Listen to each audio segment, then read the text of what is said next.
अस्सलाम वालेकुम बच्चों, आज की क्लास में खुशामदीद। आज बेटा हम डिस्कस करेंगे कि माइक्रो इकोनॉमिक्स क्या है और मैक्रो इकोनॉमिक्स क्या है, दोनों में डिफरेंस क्या है और दोनों में क्या क्या जो चीज़ें जो हैं वो हम डिस्कस करेंगे।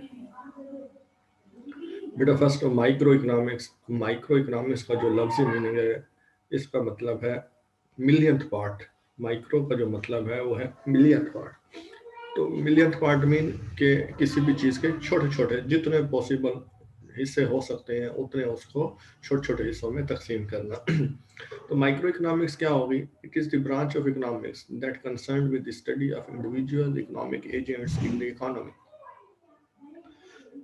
कि भाई ये इकोनॉमिक्स की ऐसी ब्रांच है जिसमें हम इंडिविजुअल एजेंट्स को जो है वो स्टडी करते हैं। अब इंडिविजुअल इकोनॉमिक एजेंट्स क्या होते हैं?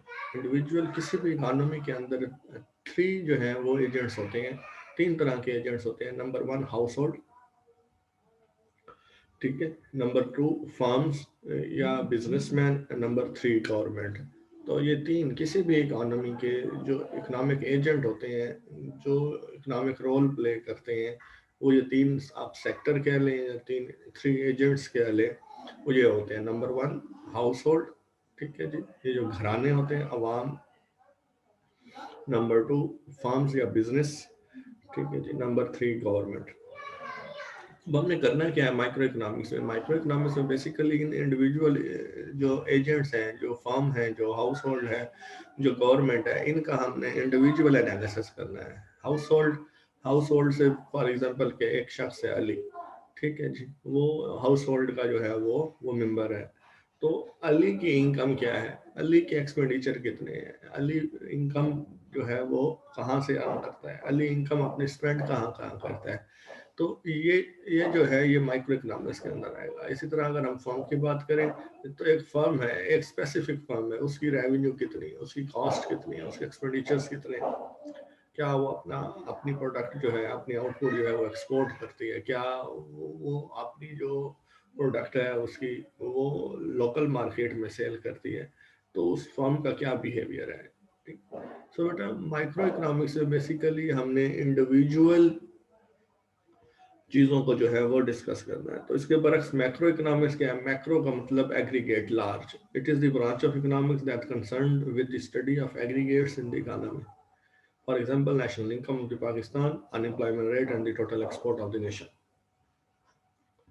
अब मैक्रो इकोनॉमिक्स में हमने क्या करना है? मैक्रो इकोनॉमिक्स में हमने एग्रीगेट करके इकोनॉमी का एनालिसिस करना है, ठीक है जी। तो एग्रीगेट कैसे करना है? देखिए इंडिविजुअल्स मिलकर एग्रीगेट बनते हैं। अगर इंडिविजुअल्स को सम कर दिया जाए तो फिर वो एग्रीगेट बन जाते हैं। फॉर एग्जांपल कि एक मुल्क के रहने वाले जितने भी अफराद हैं, जितने भी घराने हैं, अगर मैं उन सब की आमदनी को अलग-अलग इकट्ठा कर लूँ, ठीक है, वो जो अलग-अलग उनकी आमदनी है बेटा, वो माइक्रो इकोनॉमिक्स कहलाएगी। अगर मैं उन सब की आमदनी को इकट्ठा करता हूँ तो फिर वो उस मुल्क की नेशनल इनकम कहलाएगी। तो ये मैक्रो इकोनॉमिक्स का हिस्सा बन जाएगा। इसकी मजीद मिसाल लेते हैं कि भाई अगर जो है वो मैं डिग्री कॉलेज यजमान के जो इंडिविजुअल्स हैं उनकी उनकी इनकम की बात करूं तो ये माइक्रो इकोनॉमिक्स है, ठीक है।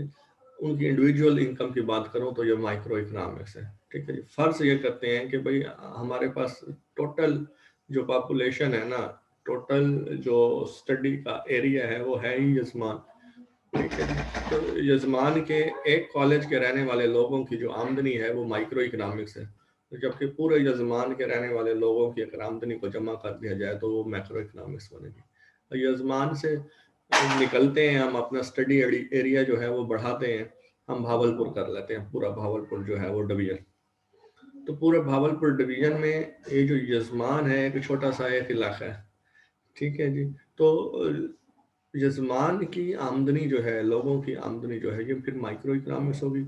अगर पूरे भावलपुर के तमाम डिस्ट्रिक्ट्स की आमदनी को इकट्ठा कर दिया जाए तो फिर वो मैक्रो इकोनॉमिक्स होगी।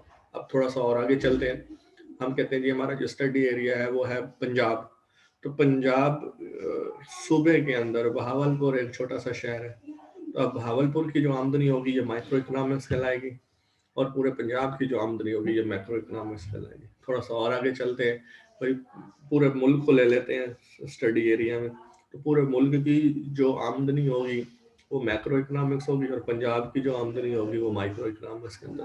थोड़ा और आगे चलते हैं और ये पूरी दुनिया को हम स्टडी एरिया में शामिल कर लेते हैं, तो फिर उसमें पाकिस्तान एक इंडिविजुअल मुल्क होगा। उस इंडिविजुअल मुल्क की जो आमदनी होगी बेटा वो माइक्रो इकोनॉमिक्स होगी, और जो पूरे मुल्क की, पूरी दुनिया की जो आमदनी है ये फिर क्या होगी, ये मैक्रो इकोनॉमिक्स होगी।